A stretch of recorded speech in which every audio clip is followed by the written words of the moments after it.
The USA historically dominates the Olympics because of tradition. There is a fat load of medals available in swimming and track. And lucky for the USA, the pool and the track are likely to be Olympic staples for as long as the Games exist. Political consistency. Some of its biggest competitors, like URSS or Germany, have suffered too many political changes. Sports culture. More people taking part in sports. More money invested in sports.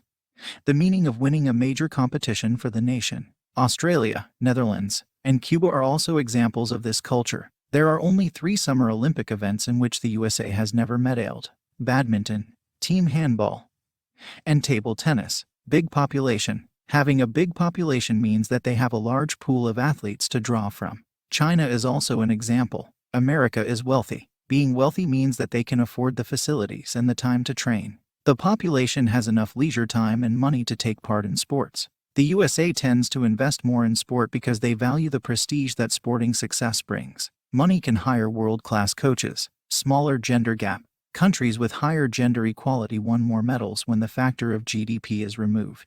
When there's more equality, performance rises to the surface as the prime indicator of who should advance to elite levels of athletics. Unfortunately, in majority Muslim countries, women are less likely to participate in sports and become athletes. Consequently, these countries usually send fewer or no female athletes, and fewer athletes mean fewer chances to win medals. And also, if you have an outstanding athlete like Michael Phelps, you already have at least 22 gold medals. That's much more than what some big countries won during history. Brazil has 23 golds in its history as a comparison. There is an inconvenient truth. Success in the Olympics, if measured by medal count, is inherently skewed in favor of the West. It might not be a stretch to describe it as a form of new imperialism, because it incentivizes the rest of the world to invest in Western sports. This pro-Western bias manifests in various forms. The West has more events to compete in compared to other nations. Table tennis was only introduced in 1988, despite being played since the turn of the century.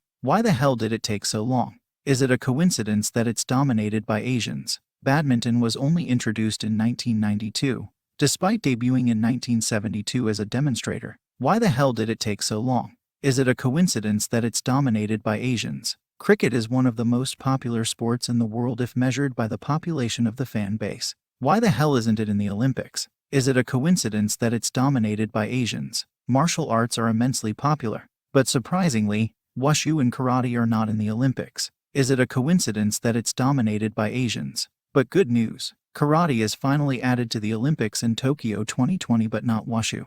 Instead, bowling is being added. What?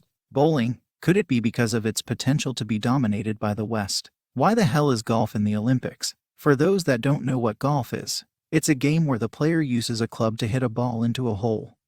But between the starting point and the hole is a lot of obstacles and distance. This is a game that requires a large, carefully kept field and expensive equipment. Most players of golf are very well off, and the infrastructure for golf is very resource and real estate intensive. Definitely not a sport that is readily available to most people in the world. Definitely has much higher potential in the West. The West can reuse the same athletes, but other nations cannot. Table tennis was only introduced in 1988 and has since been dominated by Asian countries, namely China. And to prevent that from happening, they changed the rules year after year to reduce this domination. Meanwhile, the opposite has happened in swimming. There are dozens of swimming events, and the West dominates, namely the USA. Yet nothing has prevented this proliferation of events from happening. The equivalent in table tennis is have more events for the same: men, women singles short game, men, women doubles short game, mixed doubles short game, singles long game, doubles long game, etc.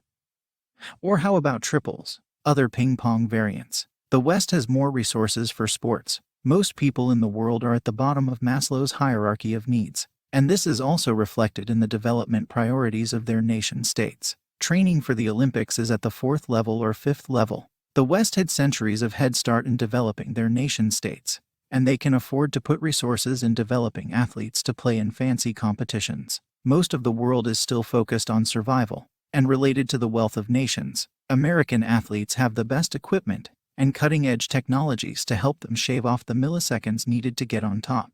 Most countries simply do not have that kind of disposable income. Western nation-states get the best immigrants. Athletes who can't make it to the top in their home countries or their countries don't provide adequate resources. One of China's largest exports is Olympic-level athletes who couldn't get on Team China. One advantage that the USA has over all other Western countries: it's branded the best immigrant country. So many world-class athletes from all over the world become American and compete for Team USA. The Olympic Games are kind of rigged in favor of the US and the West, both in rules and circumstances. I think people need to focus less on medal counts and celebrate the individual athletes. More and more people realize the Olympics is biased to the West and don't care about medal counts anymore.